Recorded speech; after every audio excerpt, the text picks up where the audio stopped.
ضمن مبادرات نادي الطلبة السعودي بكوالالمبور، وخدمة للطلاب المبتعثين، يسر النادي السعودي في كوالالمبور تقديم دورة بعنوان مبادئ مناهج البحث العلمي. كما نود أن نرحب بجميع الحضور من كوالالمبور ومن جميع ولايات ماليزيا، وكذلك نرحب بالإخوان من أمريكا وبريطانيا وأستراليا ومن داخل السعودية أيضا. كما يسعدنا كذلك ويشرفنا استضافة الدكتور عبدالرحمن غرامه، حاصل على الدكتوراه من الجامعة الماليزية العالمية في ماليزيا، شارك في العديد من المؤتمرات العالمية، خدم في شركة أرامكو 35 سنة. الحقيقة السيرة الذاتية طويلة بالإنجازات والأشياء اللي صراحة تشرف. فما في مجال حنا راح نقرأ، أخذنا نبذة بسيطة. وبالنسبة للأسئلة إن شاء الله راح يكون هناك في نهاية المحاضرة آلية، بحيث أن الأسئلة سوف تطرح وسوف نقرأ على الدكتور، أو أن سوف نجعلها صوت على حسب عدد الأسئلة. ونعطيكم الدكتور، نعطي الفرصة للدكتور يبدأ محاضرته، وشاكر لكم جميعا. السلام عليكم ورحمة الله وبركاته. شكرا جزيلا على الاستضافة. إنه من دواعي سروري أن أكون معكم اليوم لنناقش مبادئ مناهج البحث العلمي. بادئ ذي بدء أحب أن أشكر سعادة السفير الأستاذ محمود بن حسن قطان، وأيضا سعادة القائم بأعمال الملحقية الثقافية الأستاذ الدكتور خالد مطلق، على إتاحة الفرصة لي واستضافتي في المنصة الإلكترونية بنادي الطلبة السعوديين ماليزيا، وهي خطوة عملية ومباركة في إثراء معرفة الطلاب الغير أكاديمية. وسنناقش اليوم دورة عن مبادئ مناهج البحث العلمي من وجهة نظر طالب دكتوراه سابق. الشكر أيضا موصول لنادي الطلبة السعوديين في كوالالمبور، وعلى رأسهم رئيس النادي الأستاذ عبدالهادي التي، والإخوة والأخوات أعضاء النادي تماظر السلمي وسعيد الشهراني وترك القحطاني، وأيضا من خلف الكواليس من المنصه الالكترونيه والخدمات المساندة الأخوان والأخوات سعيد الزهراني، سناء الحربي، الخنساء علوي، نور الصحيباني، ماجد العتيبي، راشد السنيد، وكافة الأخوة والأخوات في النادي، ولكم زملائي الطلبة والطالبات الحضور. وأخص بالشكر أيضا الأخت منى اليامي من ماليزيا، والأخ مازن الشغوش من أمريكا، والسيدة إيما نور فضيلة من إندونيسيا في مساعدتهم وتعاونهم كمستخدمين نهائيين للمنصة الإلكترونية لهذه الدورة. We switch to English now. Before we start our presentation, let's talk about the presentation role and to ensure smooth delivery of the event. Presentation rule, please mute your mic and turn off your camera unless you come to the question and answer at the end of the presentation or after we finish the presentation. You can obtain PDF file of the slides if you like to have later from the club or from the presenter. You can you can contact me through the WhatsApp and the email that you can see in front of you. You can take a note of it. After the presentation, if you have still question or anything, you are welcome to contact me, and I will try to be as supportive as possible. The presentation will last about 1 hour and 20 minutes, and mainly we're using English language. Unless something is not clear, then I can say it in Arabic. All question and answer will be accommodated after completion the presentation. Bismillah, nabda. As you can see here, we're talking about the principle of research methodology, and it's compact and to the point. Meaning, this is the experience I gained when I was a PhD student. So I developed this one for you. So it's not like research methodology class. It's something what students need to expedite his research methodology.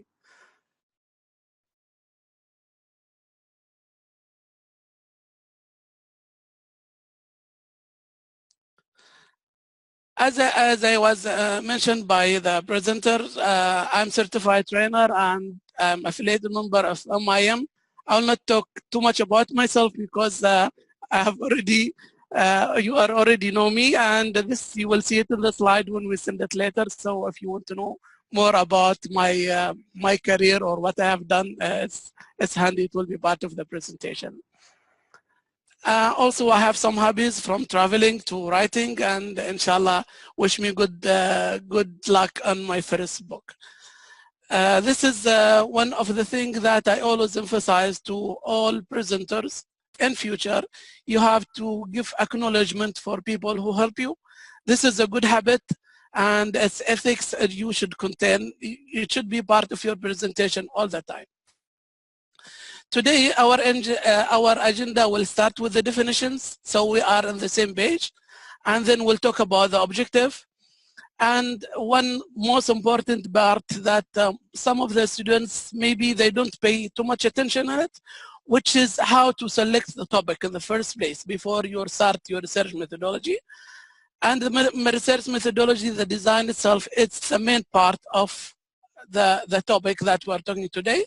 And then we talk about the summary and conclusion, and we finally close our event by questions and answers. What do we mean by research? If somebody said a research, basically it's an invitation, a study of material and resources to establish facts and to have answer to a question. Now, if you have answer to your question, you don't need really to do a research. This you just answer the questions as simple as it could be. When your question or questions have a lot of uncertainty, that's ambiguous, you don't know what's the answer, then you do a research. Research methodology, however, is the process used to collect information for the purpose of making decision or find answer to question. The methodology may include publication research, interview, survey, or any other means that help you to reach to a conclusion or to answer your research questions in the beginning. What we're trying to do here, we are trying to improve individual competencies by learning basic skills on how to construct a research methodology in order to deliver successful research thesis. So I divided this presentation in few parts. The first part, before selecting a research topic. The first thing that you should ask yourself, what's the driver behind your topic? What's motivate you to do this? Is it your own interest, something that you want to do, challenging with high uncertainty, like a phenomena that you don't have really an answer for it? You want to know what's happening. You see something, it should go one direction, but it goes in the other, and you really don't have answer for it. Another thing, is it very significant that an organization or society can benefit from? Is it a new idea you want to investigate and prove? Is it new opportunity or gap that you read in the literature and you think this is a good candidate to do a research on it? You have to have something in mind before you work on a certain topic. Now let's talk about how to select your topic. There are 8 steps that you have to follow in order to have a good topic in your research. The first thing is idea generation. You think about, okay, I'm going to talk about 1, 2, and 3. You just brainstorming with yourself or maybe with friends, and you see how we're going to do that. Another thing is general background of information. You should look about information. We'll go on each one in more details. Focus your topic. Make a list of useful keywords. Be flexible. Define your topic as focused research questions. Research and read more about the topic. And finally, then you formulate the thesis statement and the thesis title. Let's take about the first one, the step 1, which is idea generation. Do you have strong opinion about current or social political controversy? Did you read about or see news or story about something like not clear that pull your interest and make you not happy or make you anxious? Do you have personal issue? You have a problem with this area that you want to investigate? Do you have research paper due for class?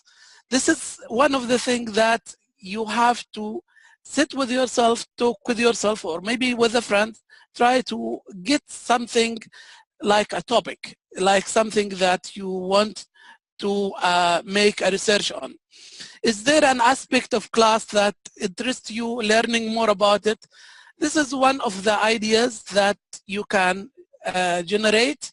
So you can brainstorming whether with yourself or with others, so we can come up with an idea that may be suitable for your research. After you finish this one, you have an idea, you have to do some kind of general background of information. You have to go through reading articles.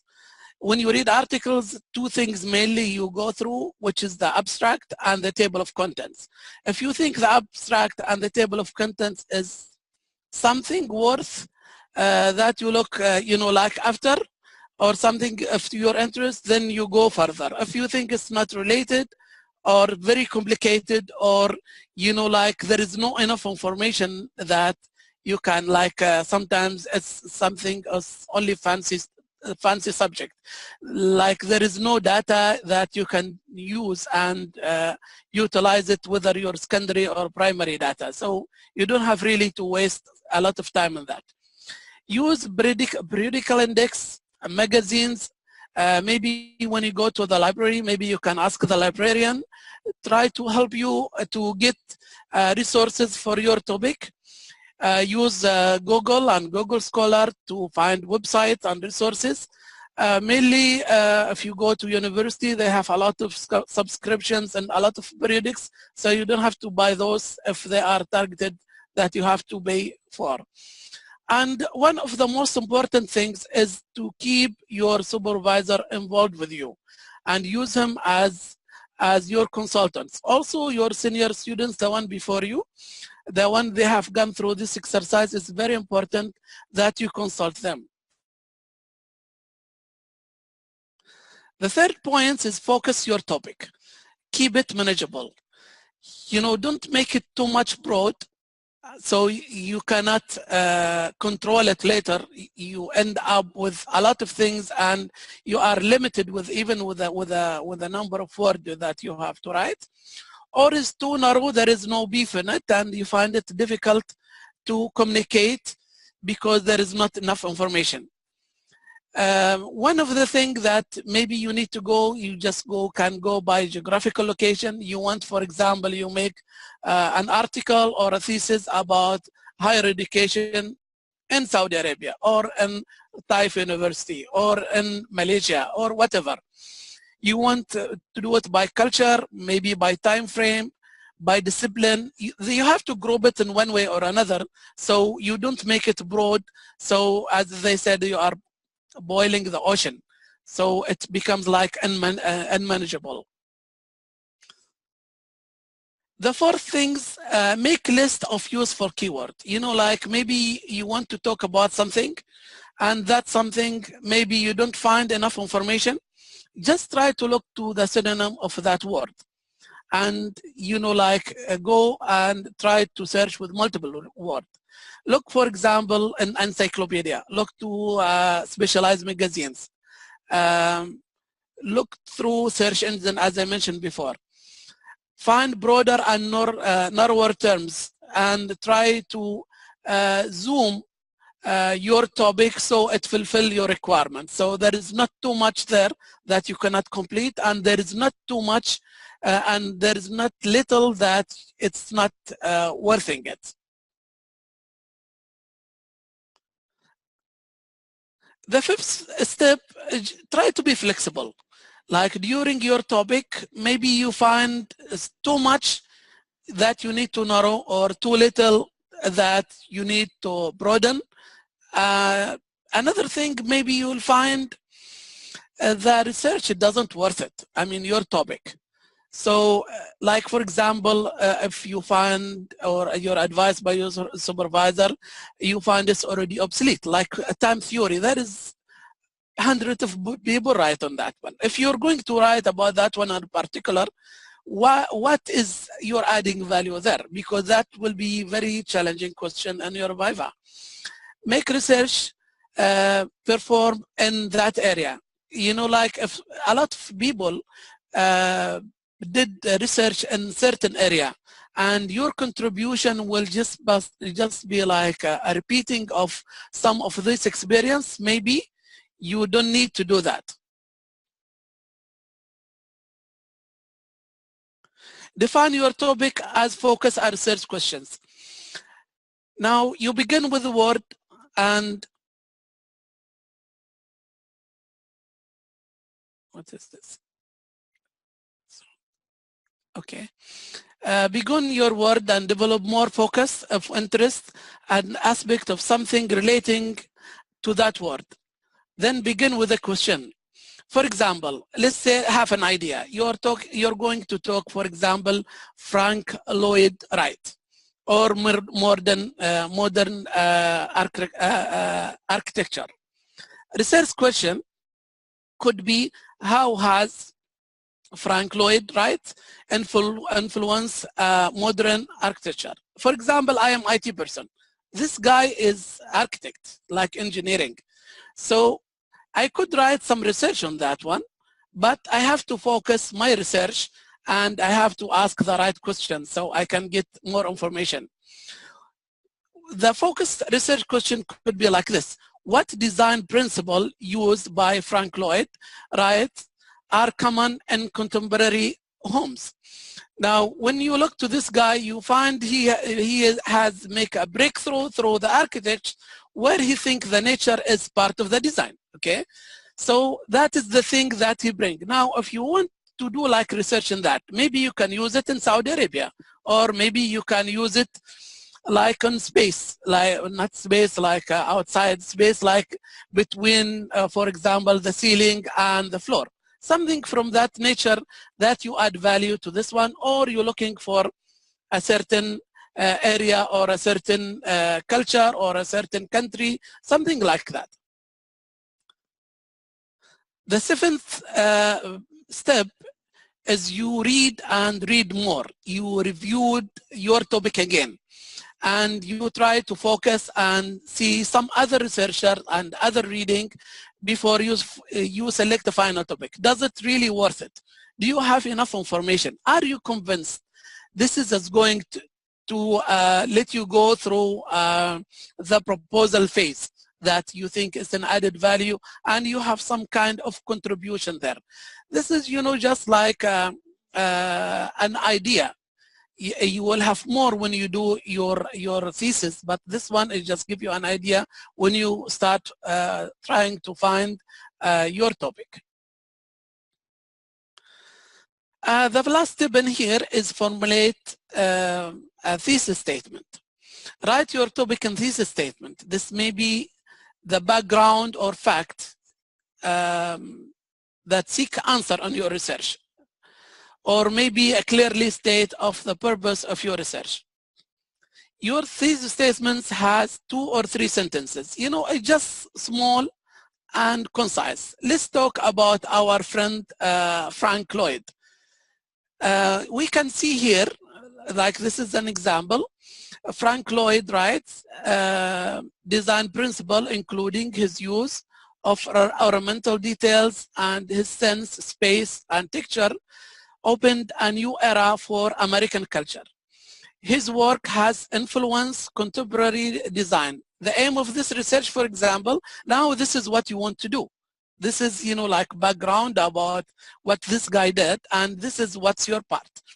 The aim of this research is to investigate and influence in something, then by doing what, okay? So these 3 components has to be on your thesis or problem statement.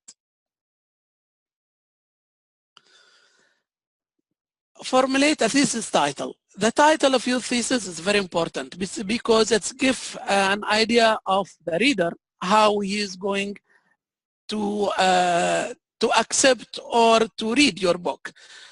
Title of your paper may be exactly the same as your research questions, or your thesis, but it should contain focus of the study, its purpose, and methodology used. For example, a title could be like this, Frank Lloyd Wright, Key Principle of Design for Modern Home in Saudi Arabia. It could be something like this. Let's now talk about the research methodology, which is actually the main part of this presentation. As you can see here on the right side, there is like a scale or template or a chart, and we're going to follow it. For example, we are here in the start, and we're going to go down till the end.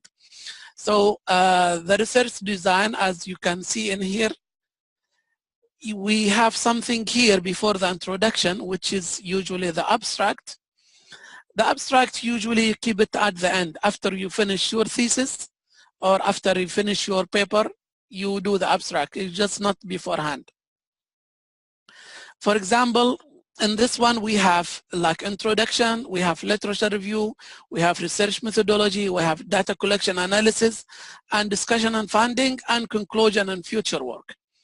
This is typically what's involved in here. And then after we finish all of this, we'll talk about the summary and the conclusion of our presentation. And after that, we have like question and answer session. Let's talk about the introduction. The introduction usually is chapter 1 of your thesis. It should contain a background, your problem statement, research questions, research objective, and research methodology, and the significance and the scope of the study. This is, like a typical. There is some people add some items in here, and some people, they deleted something of here. Like, for example, they put like the research objective or research question in another chapter. Or they add here like a hypothesis. As they say in Arabic, كل شيخ وله طريقته. It's not always the case, but most likely when you look on majority of the research, this is how they structure it. What's the introduction include? The introduction include an overview of the topic, such as title, history, and hook this one to your topic. And in another word, before you talk about problem statement, you talk about the area that you're going to do your research, and you have to put like a statement that related to your work. Why you are doing this? What's interested in that background that you want to do your research in? Your research is evolved around these elements: introduction and specific historical background related to the topic and your aim, and most importantly is the gap. What make your problem statement, like different from the background or from the history? It's including the gap. What you want to address? What's special about it? What's new? Why this gap is important? Okay, what you're going to reach? Is somebody did not cover it? Is it important? There is significance in there. Why it's important? What you want to investigate or to do? How you're going to do that? Is it measurable? Is it achievable? This is very important. The importance of problem statement is because it's provide adequate focus and direction of the whole research. Now, if your problem statement is not clear and you derive question out of that problem statement and you continue and your problem statement is not refined and it's not clear, that means you're looking for trouble in your research. You should have this one cleared and agreed and verified by your supervisor, and you have enough resources before you continue.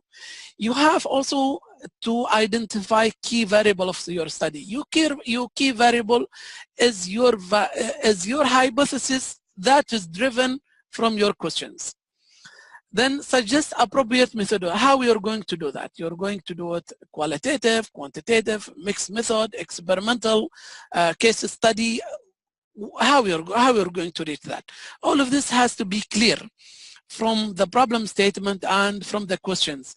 And this is your the most important point, is whether it will be easy for you and you can continue and successful, or it will be an obstacles, and every time you go till like a distance in your research, then you go back to the problem statement. Then you have to clear up the problem statement, and it should be straightforward and clear for you and also for the people who is going to correct your thesis. The research question is very important. It should be driven for your problem statement. It should be not less than 3 and should not be even more than 5.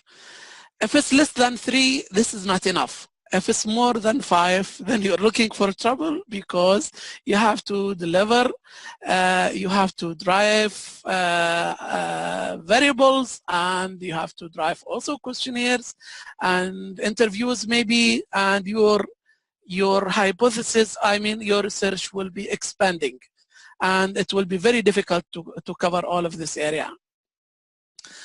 Research objective is the answers for that, the answer that you want to reach. It says you're achievable. You have to achieve this objective in your research. So the research questions is the question that you want to answer for them, and the research objective is the one you want to achieve. It's mainly the answers or the positive statements of the research questions. The research methodology, how we're going to do this. You have to be clear from the beginning. You want to do it case study, qualitative, quantitative, mixed method, experimental, or software /application. What's the procedure you're going to use and what tools and use. Each one has its own methodology and its own tools. Your research significance. This is one of the questions that you will be asked. What's the significance of your research? What is your contribution and the knowledge or the body of knowledge, and also on the target organization that's going to host you to do the research on. The scope of your study. What is your scope?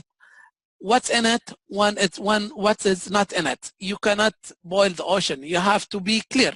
What you want, what's inside the scope and what's outside. Definition of terms. This is very important. Usually people put it at the end of the chapter 1. This is definition of terms. For example, if somebody said SME, okay, SME, it comes natural for everybody as medium, small, medium enterprise or establishment, something like this. However, in some of the area, like in my research, it is meaning subject matter expert.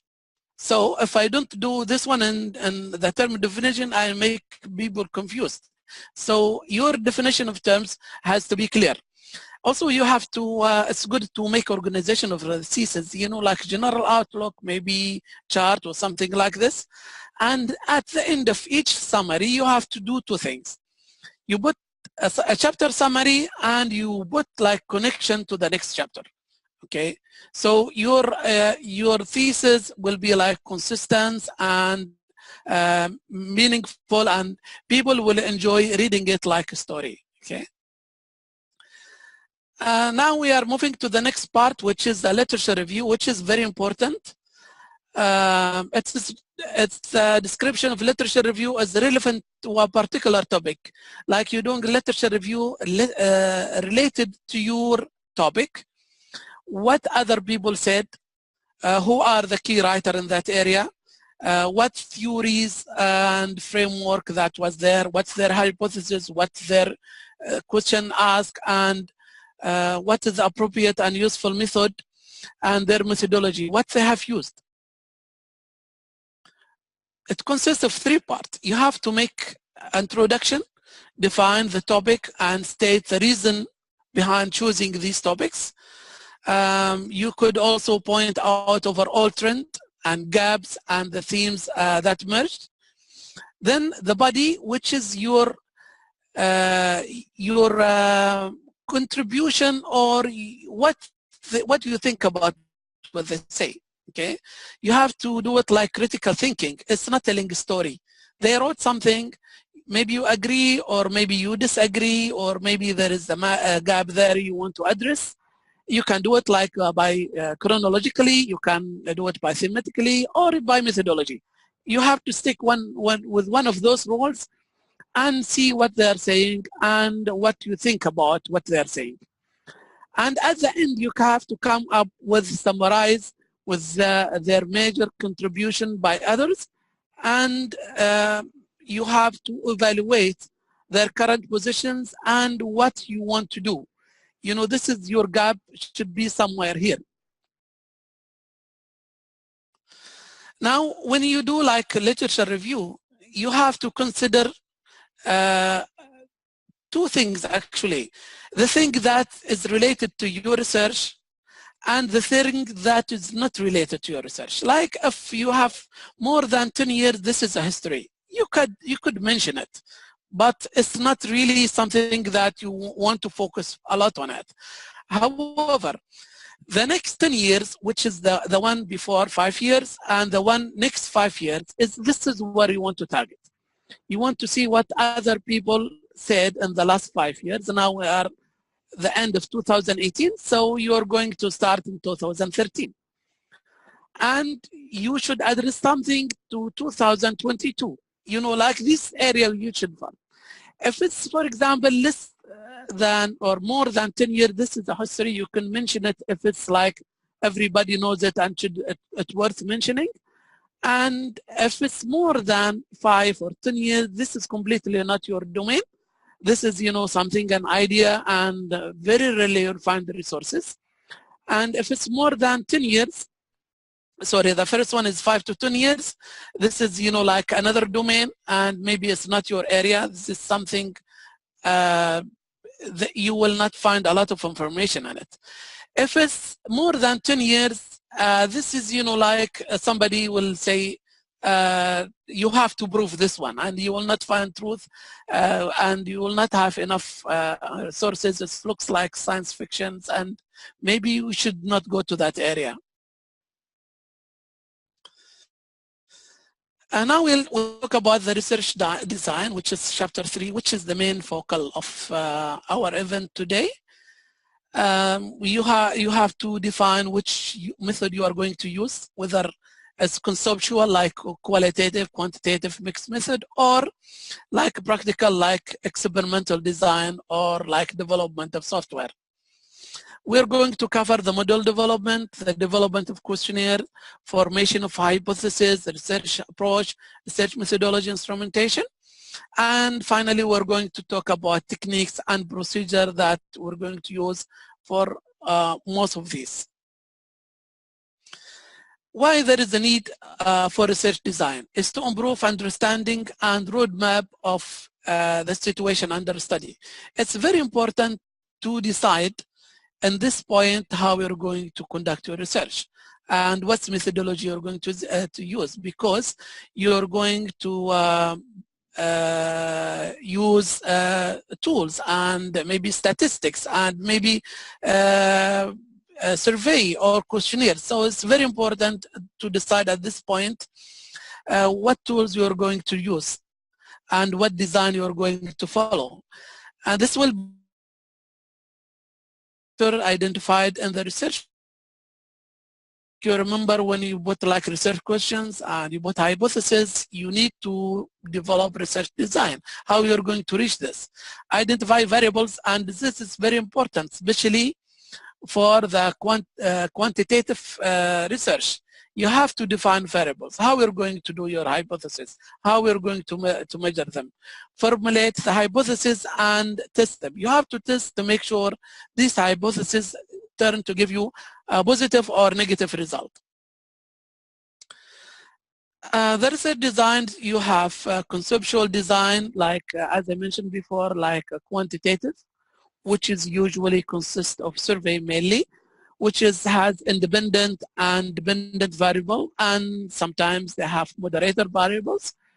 And you have a qualitative method, which has interview instead of survey, and or focus group. Or you can have mixed between both, and you have to have a reason why you're doing that, okay?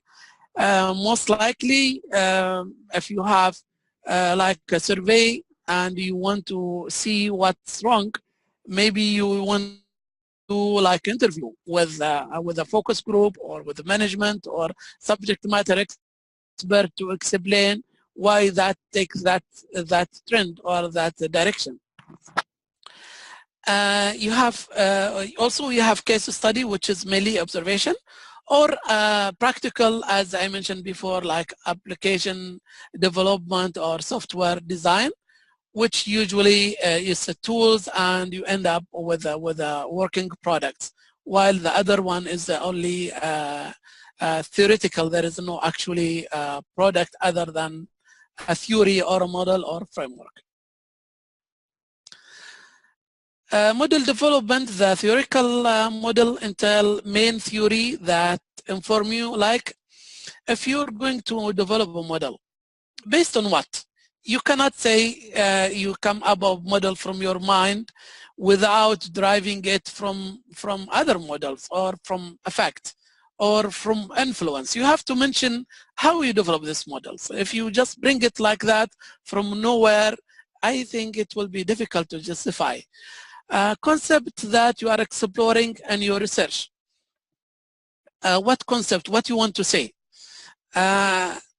Interaction between identified theories and concept. You have to establish kind of link between these theories and the concept that you have in mind, and process the model development. The development of the theoretical model, research, and the research problem are the basis of your study and the theory you want to present. Now, when you read through literature review and you see what people said about a certain thing, maybe you have an idea that you don't agree with what they said, or you think there is a gap that want to address. So in your mind you have conceptual model, okay, that you want to prove whether it's correct or not correct. Maybe in the beginning you put these conceptual models, and after you collect your information and your data, then you validate and see how that thing turned to be, whether it's correct or not correct. You don't have to prove that your model is correct. You have to prove, is it adding contribution to the body of knowledge, even if some of the variable turn to be negative, but there must have influence in way or another. Originality, this is very important. Conduct comprehensive literature review to ensure your model is novel. You know, like this is one of the challenges that you're going to face, and to explain, especially in your Viva, that this is new and it's your own work. That means you have to go through all of the theory and what people said about your particular thing. In course of reading, identify theory or theories that you think best describe the link between different variables found in research project. Discuss prediction of theory, how to explain, for example, human behavior, and to make it clear. And quantitative, again, your theory or your model, you have to prove it with variables. So you have to look variables and see what's the relation between these variables. And of course, we're going to cover some of the tools that will help you to reach this one. For the qualitative research questions, qualitative seek to learn why and how. The study consists of subjective interview and a question, and based on these questions, you're going to ask the people how, why they're doing this and how they're going to do this. While in the quantitative research question is asking what, where, or when, or maybe all of them, Okay. The study consists, the quantitative consists of numbers and statistics, while the other one consists of interview and opinion. So there is no tools other than some of the tools which I myself didn't use for my qualitative research, because you could use all your own techniques, and we will cover some of the techniques in the next slides. Why the research question important? The research question is important because it's the first methodology step for the researcher to undertake the research. If your research question is good, it will influence your hypothesis. It will influence also your variables, and also it will influence your questionnaires or interview. So the research question is very important. It is a way to approach particular topic from researcher on point of view. You know, like your research question should be derived from somebody, but it should be tweaked or tailored to your questions. Provide guidance for conducting literature review. Like if you have your research questions clear, when you go through your literature review, it will help you to look what other did in this particular area, so you can cover it, or you can see it's not covered. Okay, there is a gap here, because your research question will help you to do that. It's yield hard fact to resolve research problem. It produce a new research or add to the theory. Maybe the theory is there, maybe the framework is there, maybe you want to validate this theory or framework in Saudi Arabia, for example, or an institute of certain education. So you don't have to come up always with new theory or new framework. However, you have to come up with the right questions so you can validate it in your area. And last, it will provide answer that explain or describe or identify and predict the answers. The development of questionnaires. The best way to develop a questionnaire is just not to come up with your own. If you come with your own questions, maybe it looks good for you and you become excited with it and convinced. However, you have to convince the examiner this is a valid and good question. The best way to do it is just look to what other did, especially in PhD and like a PhD thesis or master thesis. It depends on your study.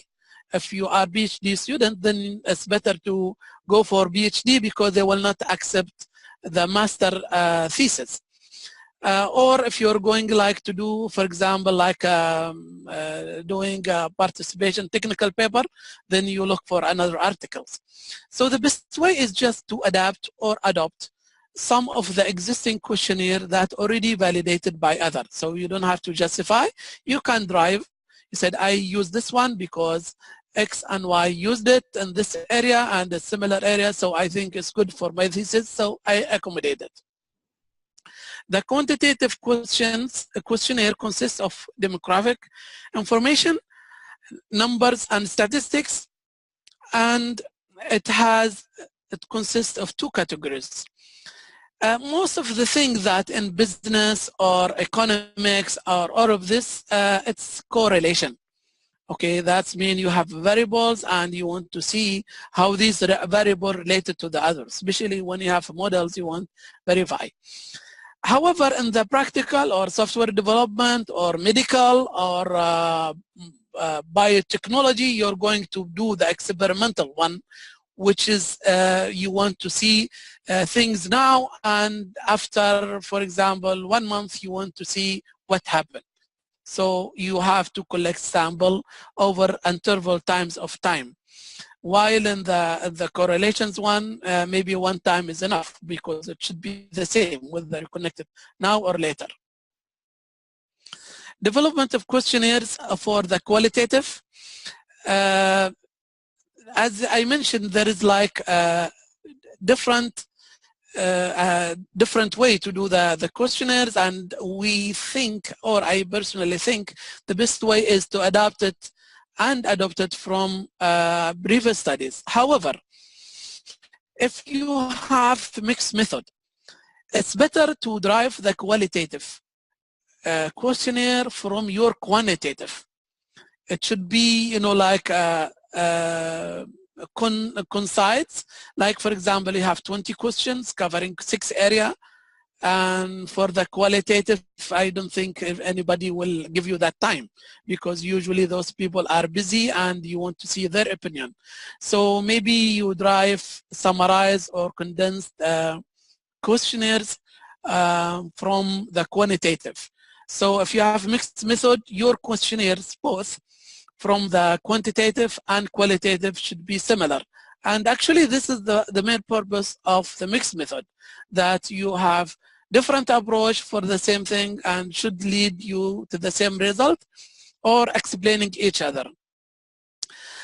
For the qualitative questionnaires, you have concept that explaining the research, demographic information.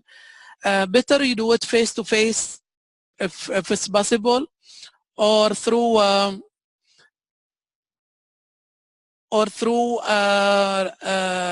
video conferencing. Better not to do it by email or by telephone, because you want to also gain the body language and the action that the guy is saying. So it will give you, sometimes he cannot say it, but you can feel it, that is the right answer. Maybe he's not telling you exactly what you want to hear, but you can inference from him that this is what he wants to say, because not everything that he's allowed to say. So you can see from his body language or from his, you know, like facial expression, something that, what they call it, unspoken language, that it might lead you to understand more about what you're asking. Usually these things are unstructured or semi-structured interview, meaning that this question you can change it or amend it while you are speaking to the interviewee, because maybe he wants to say something, or maybe what he's saying is not addressing what you want to get from him. So maybe you need to rephrase the questions. And this is, you know, like all subjective, you know, like it's not like a multiple choice or something. So you have to summarize and come up. And there is, of course, a mechanism, and there is a way to write this one. Hopefully we'll cover it in the next slides. And you have to make your questions flexible and adaptable, depending on, as I mentioned, and the interviewee and the environment, and even sometimes to the place. Because if the guy he is busy, maybe you can meet him in the coffee shop, or maybe you can make like a conference call, or maybe you can travel to his place, depending on how important to get this information from this guy, and how flexibility this guy will give you. And usually for, you know, like qualitative, it should be very short. You know, you're talking about 10 minutes, 5 minutes, 15 minutes max. They don't have too much time for you. Step 2, creating effective questionnaire. One of the things is just align your research themes with your research objective. Keep the questions simple and not ambiguous and straight to the point.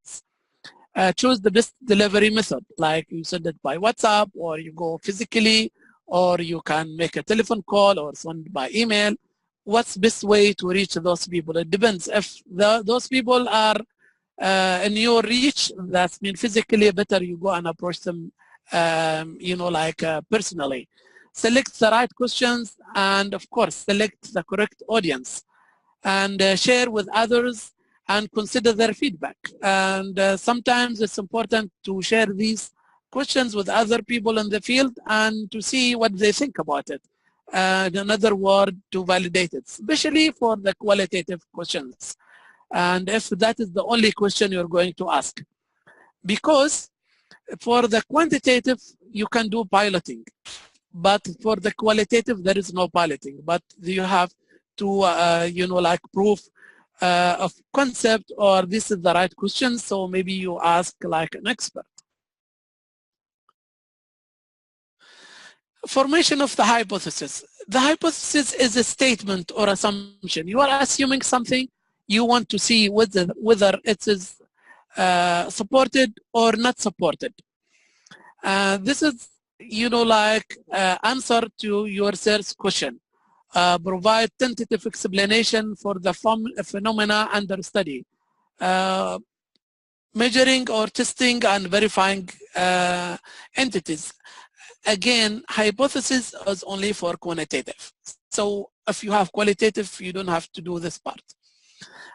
Scientific, specific about nature of and direction of the relationship between two variables. Specific, testable, prediction made about the independence and dependence variables. The dependent variables is rely on independence. So your main variable shouldn't be independent. And the dependent variable should be driven by the independent variable. I hope this is clear. And the moderated variable is just additional variable that they do some influence somehow, but they are not the main thing. Research methodology and instrumentation. For the quantitative data analysis, the best thing that you can come up with is persuasive non-probability sampling, random probability sampling. There are actually two. What's the difference between them? Like, for example, you want to make a survey on a certain thing. So you want a certain company or a certain organization or institute. So basically you go to them and you ask those people a certain question that you want them to answer. Okay. The other one is random probability sampling, that you want everybody in that organization, whomever they are, you want to ask them about certain phenomena, or for example, a service or products. So that one, like there is a product, you want to make a questionnaire to see if that product is good or not. What the opinion about this. So this one is random. You don't want, like certain people. Now, when you look to the sample size, it depends on your organization. Let's say for example, your organization is, let's say 60,000. You cannot do a sampling for 60,000 or even 1,000. Okay, so what determines the sample size? The Kyrgyz and Morgan determination, which is a standard for this kind of thing. There is a table showing the population and the sample size of the population. You have to follow that one. So if you get a question based on what you get this sample size, you can refer them to that, and that should be enough, because they know, okay, this is your sample size and should be okay. For the quantitative is very, very important to do pilot study. The pilot study usually from 30 to 50 participants. You don't have to see them face to face. It's a questionnaire. You can send it by survey, or you can send it by WhatsApp, or you can use, like, of course you have to use tools like Question Pro or Monkey or Google Form or whatever. Okay, and after that one you have to use like principal component analysis or some of the SPSS tools to determine if these variables or these hypotheses mainly that you do is okay, that you can continue of turn to have, like a positive result. You have to go also, you have also to consider descriptive analysis, which is the demographic trend.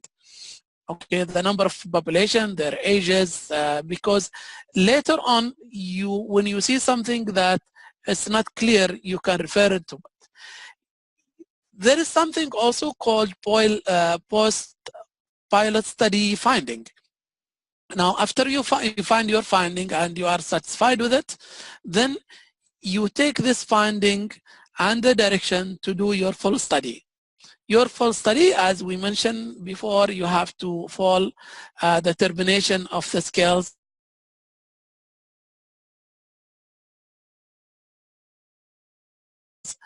which is Morgan determination. You have to follow this one, so you will be safe when they ask you about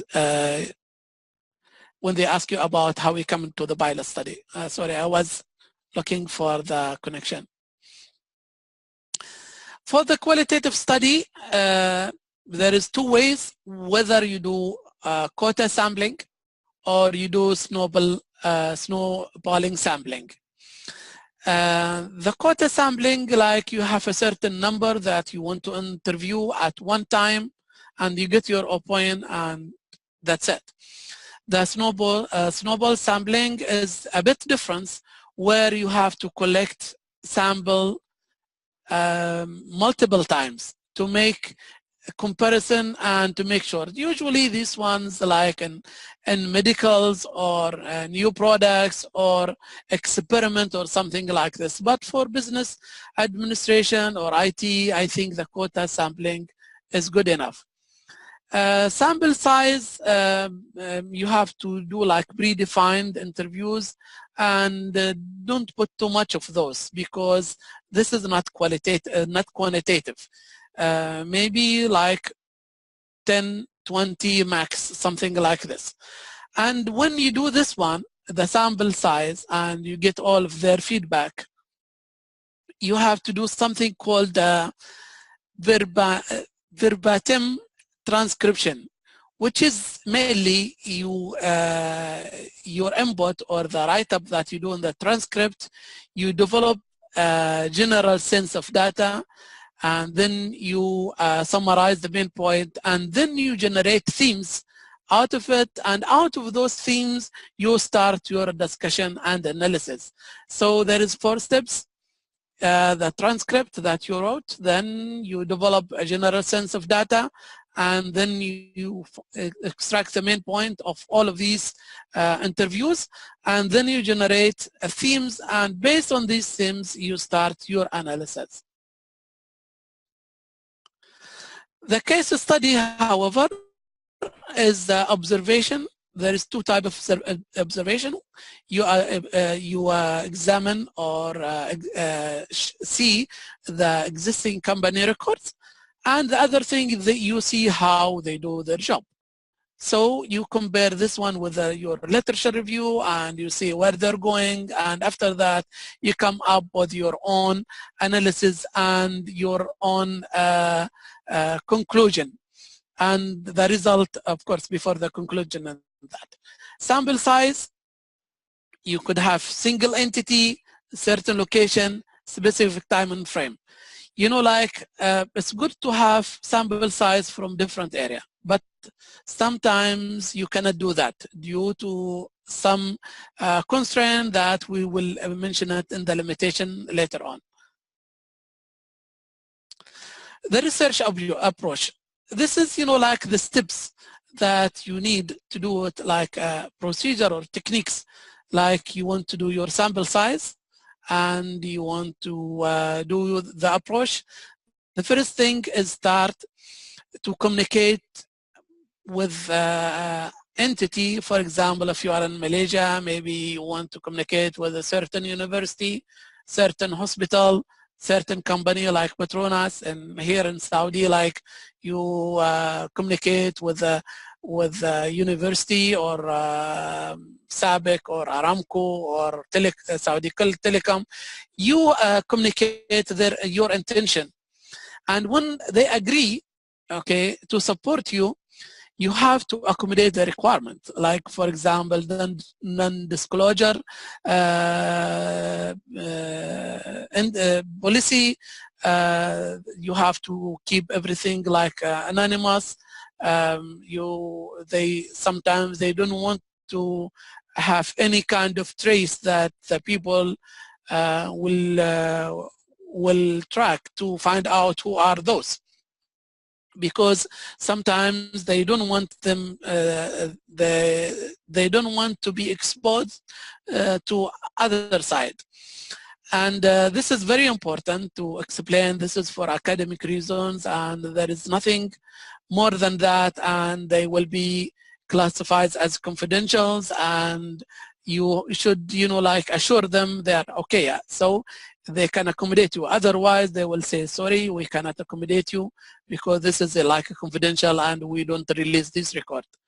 Mobilize to the organization premises. This is very important to conduct the field study or your thesis in their area. Like for example, I know like and scholarship, they give you like 3 months like field study, and you can go and sit with those premises, and you can do like whatever needed, like a survey or questionnaires or like investigation or company record, interview, whatever.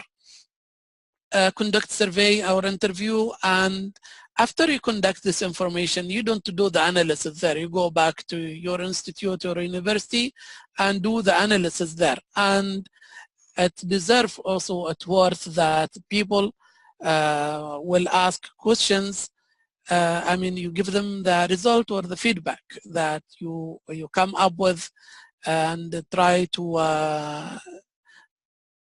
show them what's benefit that you could give them from that research. What is a point of weakness that they could improve, so they become like competitive advantage. The time horizon, there is 2 types of here. It's whether cross-sectional, which is the data gathered at one time over fixed period of time, which is I really recommend, especially for the theoretical things, like for example, qualitative and quantitative and mixed methods. So you do it one time and then you go and doing the analysis. The other type is longitudinally, which means data gathered over short and or long period of time, and repeated observation. This is good for experimental, like if you have biotechnology, you're doing research in like bacteria or in germs or something, you want to see how, or like you have a product and you want to see it in different area, or like you want to have many area, you want to conduct many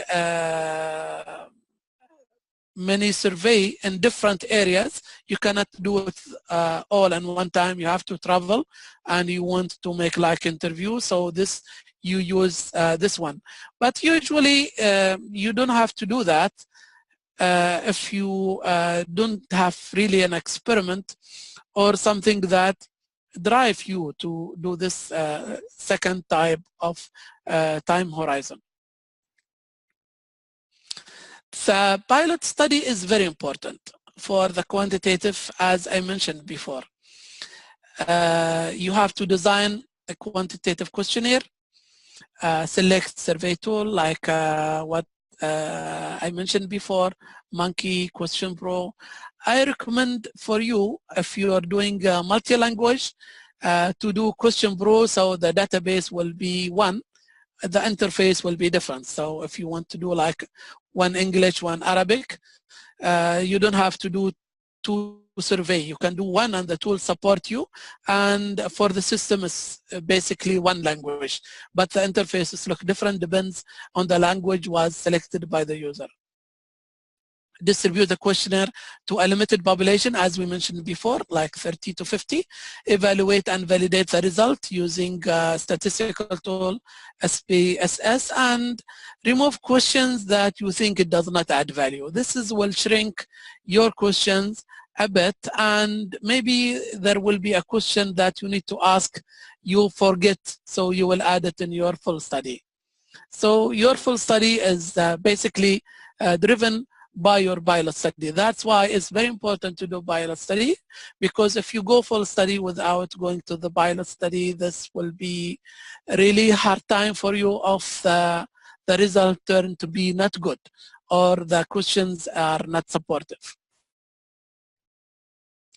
We're done with the research methodology. Now let's go to the second part, which is data collection analysis.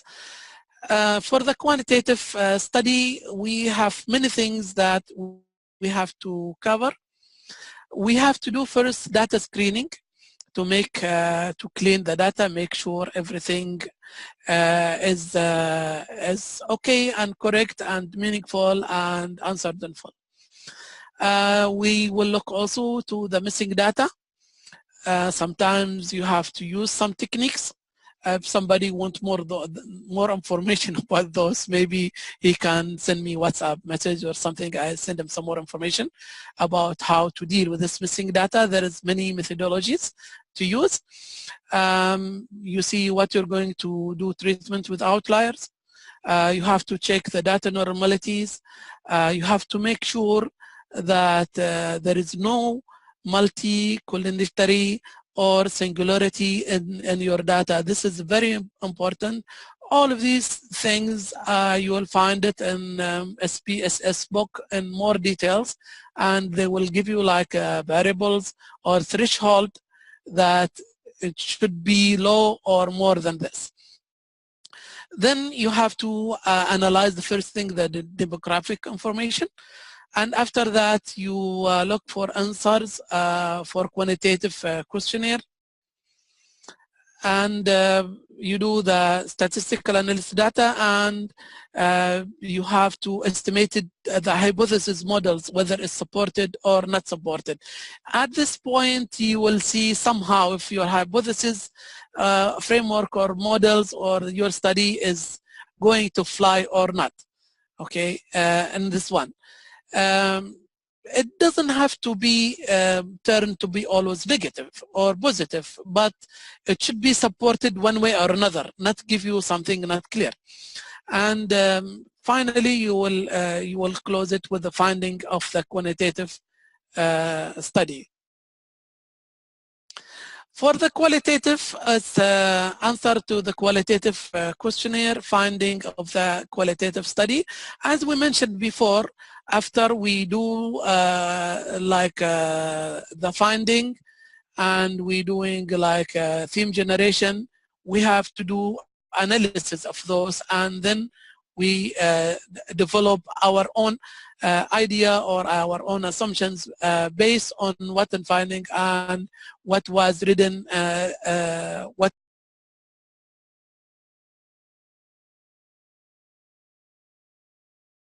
is known in the literature review. The case study, as was mentioned there is a structure of the organization, and you have to convert or avert, covert or overt. The covert is the things covered up and hidden, and you should find it out. Okay, and the overt is things as it's open and people tell you, and you can take it for guaranteed and you can just utilize it. You look also to organizations record, and you see what pre-designed tools that you're going to use to analyze those.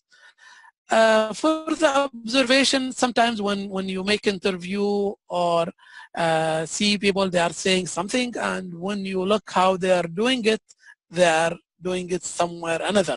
This is what we mean by covert and overt techniques. The discussion and finding, the overall finding of your study, analysis and discussion of the hypothesis. You have to show what your hypothesis, maybe you put like a table and you take about each hypothesis and what is the result. Is it supported or not supported? The most important thing is your objective. Has you achieved your objective or not yet? You have to achieve all the objectives you have mentioned before. If you didn't achieve them, there is something wrong in your analysis or something wrong maybe on your design or your technique that you used. The most important thing here in your thesis is what is your contribution. Your contribution or the implication, theoretical is very important. Theoretical implication is most important in your work and should be stated clearly. I developed this framework. I find out about, for example, this theory in the area. I contradict with this theory because it's not applicable in this one, and this is the result. Another implication is like methodology. Maybe you come up with a new method of doing the same thing that other people did. And also most important, it's very important, also practical implication, like what contribution to the entity that you did. Like, for example, they invite you to their promises. Okay, what do they benefit from that? For the limitation of the study, always time, money, location, okay? Don't put something bad in your research because of that. If I have more time, I would have done that. If I have enough money, I would travel another area and cover this. Unfortunately, the geographical location is not, I cannot go there, or it's very far, so I just only take this location that it is affordable, or that I have connection that I can go in. Limitation is not limitation of your thesis, it's limitation of the methodology that you use. So it's not, don't shoot yourself that you said this is lack of the limitation of my work. This limitation drive you to recommendation for future work. Things you did not do because either it's not part of your research, it's not part of your scope, or things that you discover while you're doing your research, you think it's good that you find this kind of information, it's worth other people to look at. You don't know about it while you're doing your research, it appeared to be there, okay? This is almost the last part, which is the abstract. We leave it as we mentioned there in the end. It is the overall summary on your thesis. Usually it is like 300 words or less. The abstract should have these elements on it. It should have the overall purpose of the study and the research problem you investigated. It should have a basic design of the study. It should have your major finding or trend you find as a result of your analysis. And it should have brief summary of your interpretation and conclusion. So these 4 elements must be in your abstract, which is the 300 pages. It should be there, okay? So your abstract is very important. It's one of the things that the examiner will evaluate thoroughly, you know, like word by word in your thesis. Step in making good abstract, begin writing abstract after you have finished writing up your paper. Pick up out major objective, hypothesis, and conclusion, the major one, not everything. Select key sentence and phrases from your methodology. Identify major result from your discussion and conclusion. Write a single paragraph consists of 2 or 3 or 4. Write a single paragraph consists of step 2 and 3 and 4. In this sequence, you put introduction, methodology, result, conclusion. If you keep it as simple as this, it should be fine. There is another 3 more points, which is make sure this paragraph does not contain no new information you want to include.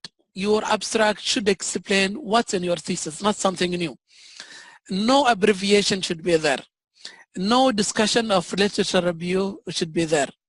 And also not unnecessary details about method used. You know, just make it simple, concise. You don't have too much space, and if somebody wants more, the thesis or the article is there. Remove all extra information that I mentioned in step 6 and then link your sentence to ensure that the information flow well. You just make it like a story. So when somebody reads the first sentence, he's excited to go to the next sentence. So he will not just look and he sees something not consistent, or sentence is not grammatically correct, or abbreviation or grammar issues. It will give like bad indication that this abstract is not written well. Confirm that there is consistency between information presented in the abstract and your thesis. This is why it should be at the end, because it should not bring something new. It should be something that's already there and you are summarizing it. Step 9, ask your colleague to review. This is very important. I myself, I do it all the time. Give somebody to read it for you. It's very difficult to catch your mistake. And sometimes you go over the mistake because it's your writing. You don't feel it. Another way, maybe it looks not smart, but believe me, sometimes it's add value. Read it loud. Just take your abstract, read it loud. Even if you are alone and somebody will make fun of you, it's okay. Read it and maybe you'll find there is something wrong there. Check to see if the final abstract meet the university guidelines. You know, like this is very important. The font, the style, the space, you have to match your institute or your journal or wherever you're going to write that articles or that thesis, and it must match the guidelines of university. Usually every university or every an institute or periodic, they have their own standard and guidelines. Now we're summarizing what we have said so far. We reach here till the end. If somebody was following us with scale or with the flow charting there, we see how you select a research topic. We see how we develop a statement, how to make a design, how to develop the questions and hypotheses, and how to perform data collection and analysis, and finally how to conclude your thesis and provision future work. By the way, provision future work is very important also. As I said, it's part of your limitation. You turn it to be positive because of the limitation of time or location or money. You could not do this part, so you think it's good somebody do it. Or if you read something that you think is worth you know, like looking after, but you don't have the time or the resources, so you or not part of your scope, so you want other people to use. This one will give you know, like a very good and very positive feedback about you and about your contribution. And the last and not least, and how to make a good abstract. Thank you very much. This is end my presentation, and you are welcome to ask any question.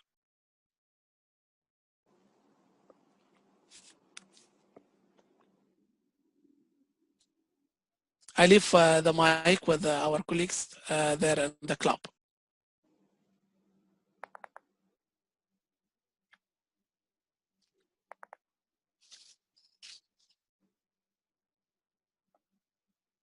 السلام عليكم. عليكم السلام.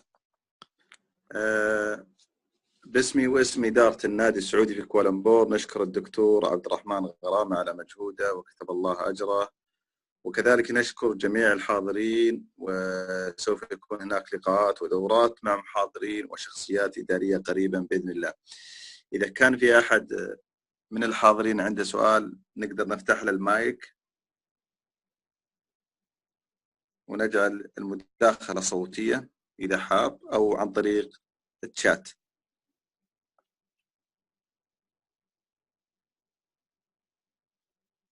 نعطي 5 دقائق، إذا ما في أسئلة راح نختم كذلك بعض الملاحظات.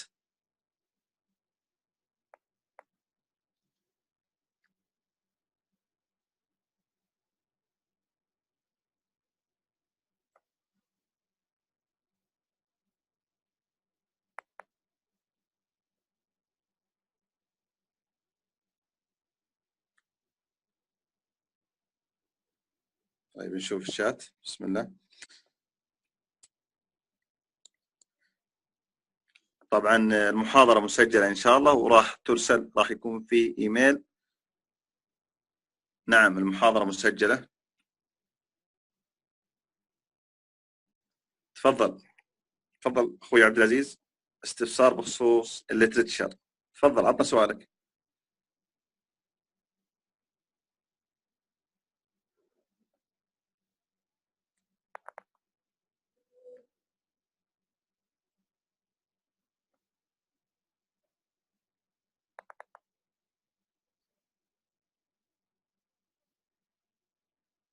طيب دكتور عبد الرحمن، في سؤال يقول في مدة للأبحاث السابقة بخصوص الليترتشر؟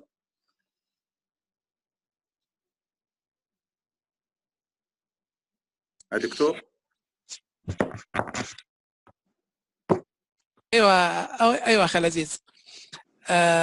اخر 5 سنوات، يعني احنا الحين اخر 2018 او تقدر تقول 2019 الحين، فانت تاخذ لحد 2014 او ل 2013 ماكس، لانه قبل الفتره هذه بتعتبر هيستوري، it's not added value.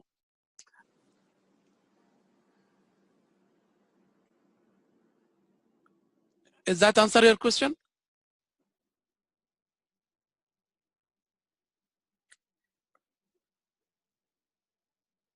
أخوي عبد العزيز واضح سؤالك؟ أي سؤال ثاني؟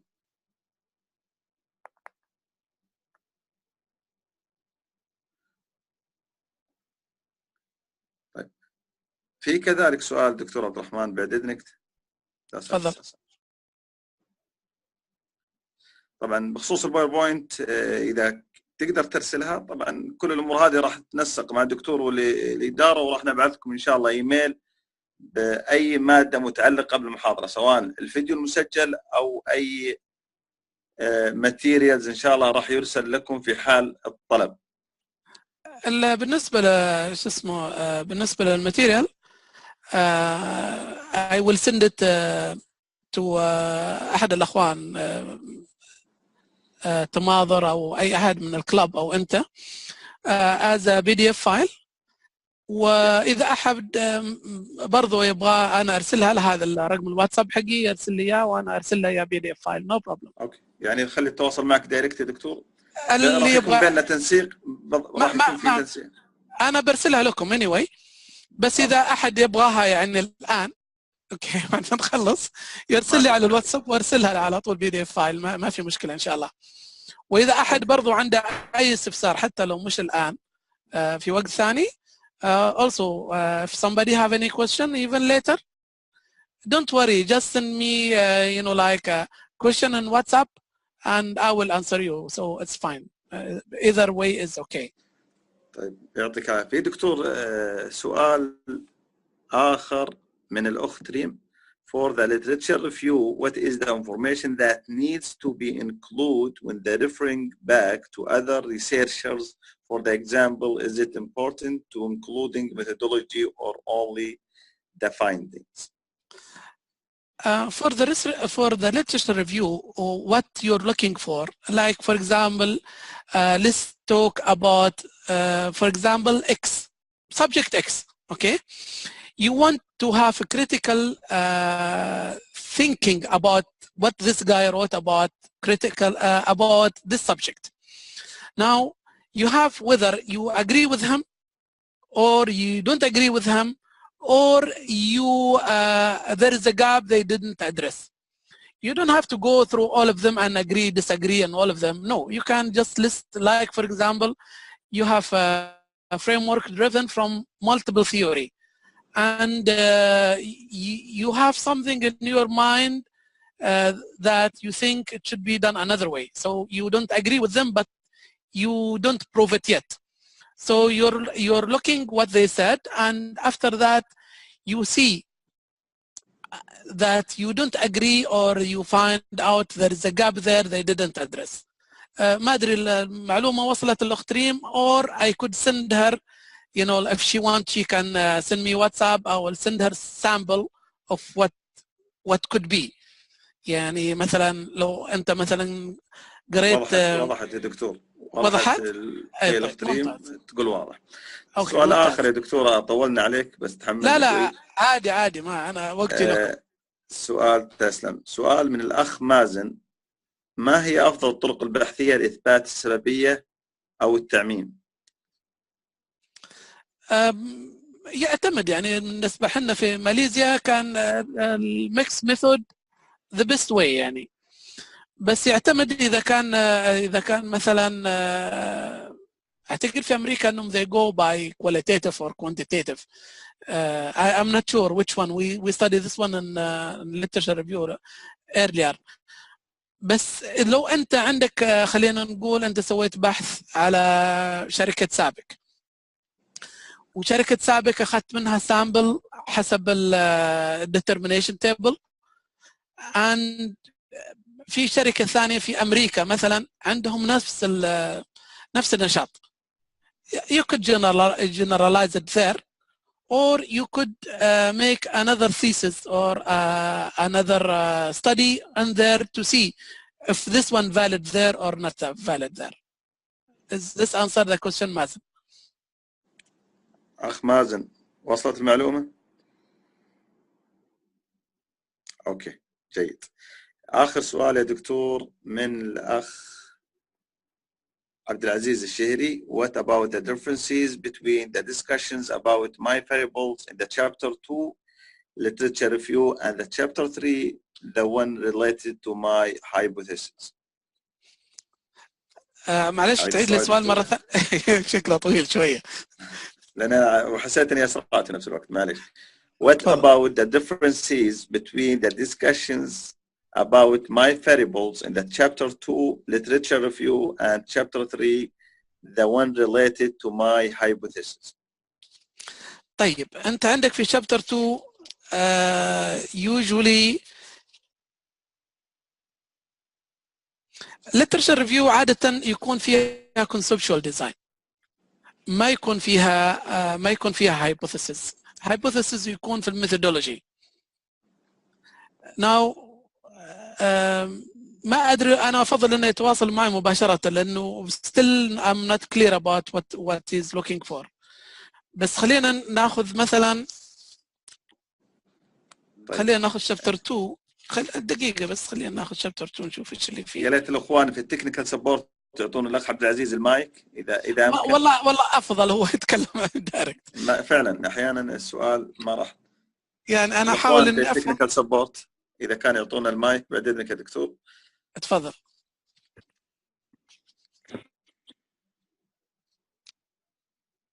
تفضل أخوي عبد العزيز، المايك مفتوح لك، تفضل. السلام عليكم. عليكم السلام ورحمة الله. الله يعطيك العافية دكتور، شاكرين لك والله. الله يحييك. الله يسعدك، أتمنى أن تكون محاضرة يعني أوفت بالغرض اللي احنا كلنا مجمعين على شأنه. وشاكر لك والله كثيرا. سؤالي حقيقة يتركز في المناقشة والدسكشن لما أناقش الفاريبل حقتي في تشابتر 2. طبعا بيكون كلها له علاقة بإيش ذكرت الأبحاث السابقة. بالضبط. هل العلاقة بوزيتيف نيجاتيف انسيجنيفيكانت وات ايفر.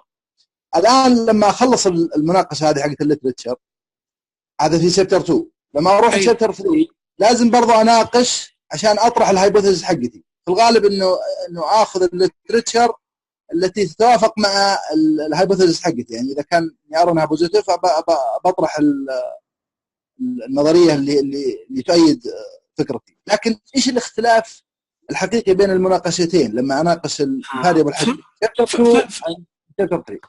شكرا دكتور. الله يسعدك، خليك معي على المايك عشان برضه نقدر نداخل. خلينا نرجع للسلايد حقت شابتر 2.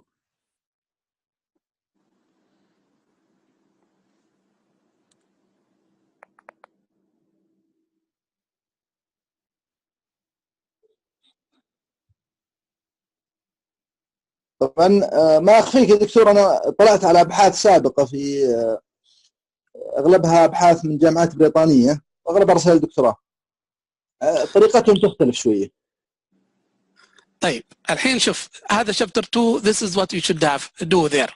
في عندك introduction اوكي، انك انت تتكلم عن شابتر 2 literature review in general عن التوبك حقك اوكي.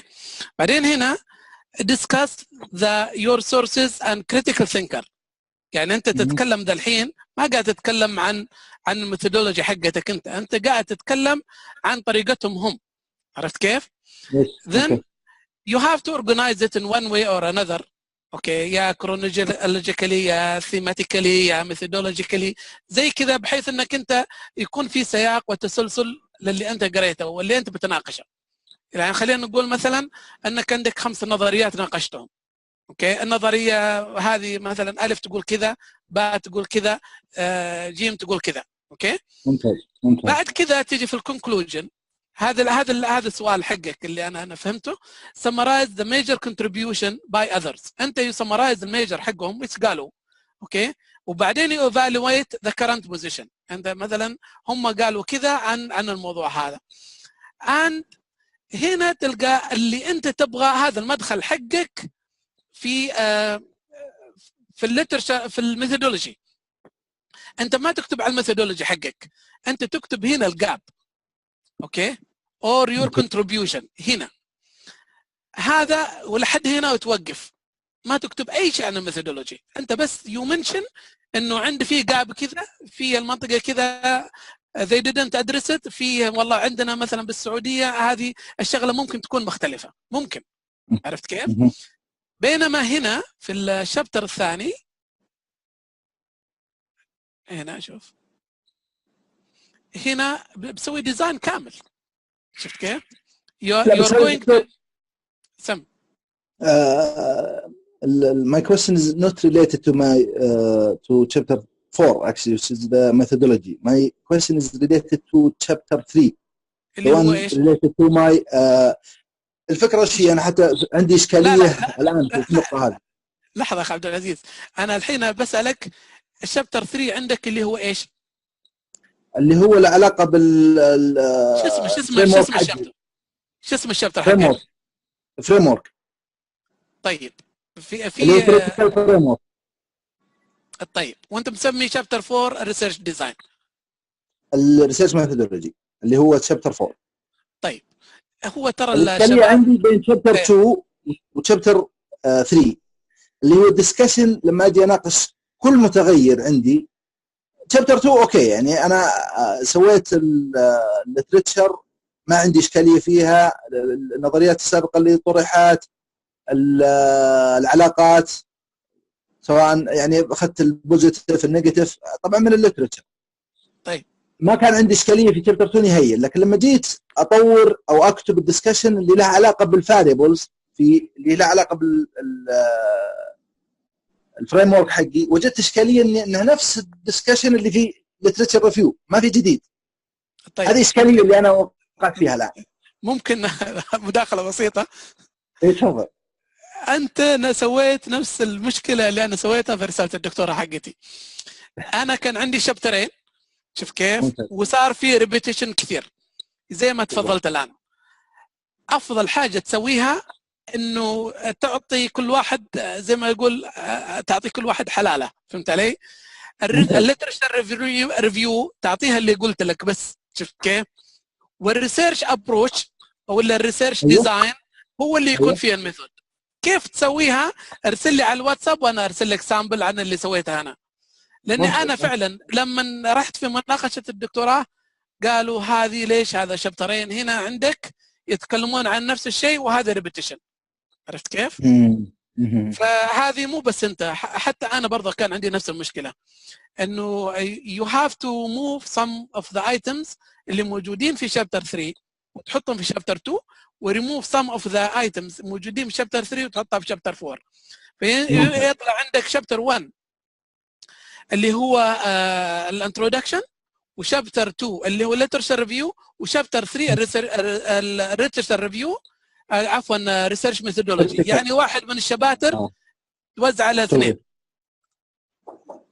يعني ممتاز. هذا ما عندك غير الطريقه هذه. فتواصل معي على الواتساب وابشر انا اساعدك فيها. دونت وري. الله يسعدك. شكرا لك. الله يعطيك العافيه. ما في مشكله ان شاء الله. اوكي طيب، طبعا الاسئله اذا كان في اسئله راح تكون خاص مع الدكتور مباشره، لانه راح ياخذ وقت طويل.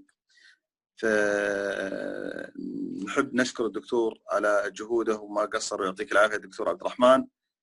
نحب الصوت واضح؟ الصوت واضح، نعم. نحب كذلك انه راح يكون في تقييم المحاضرة ان شاء الله، راح ترسل على الجروبات، راح يكون الفيديو كذلك راح ينزل على اليوتيوب، واللي ما شاهد المحاضرة ولا كان في إشكالية يقدر يعيد المحاضرة مرة ثانية. راح يكون كذلك في استضافة لسعادة السفير على المنصة، والملحق الثقافي، وكذلك شؤون رعاية في السفارة، ومدير مدارس السعودية في كوالالمبور. شكرا لحضوركم جميعا، ويعطيكم العافية جميعا على الحضور، وشاكر لكم، وتمسون على خير جميعا. شكرا لك. تصبحون على خير جميعا، حياكم الله، مع السلامة. الله يرضى عليكم. شكرا.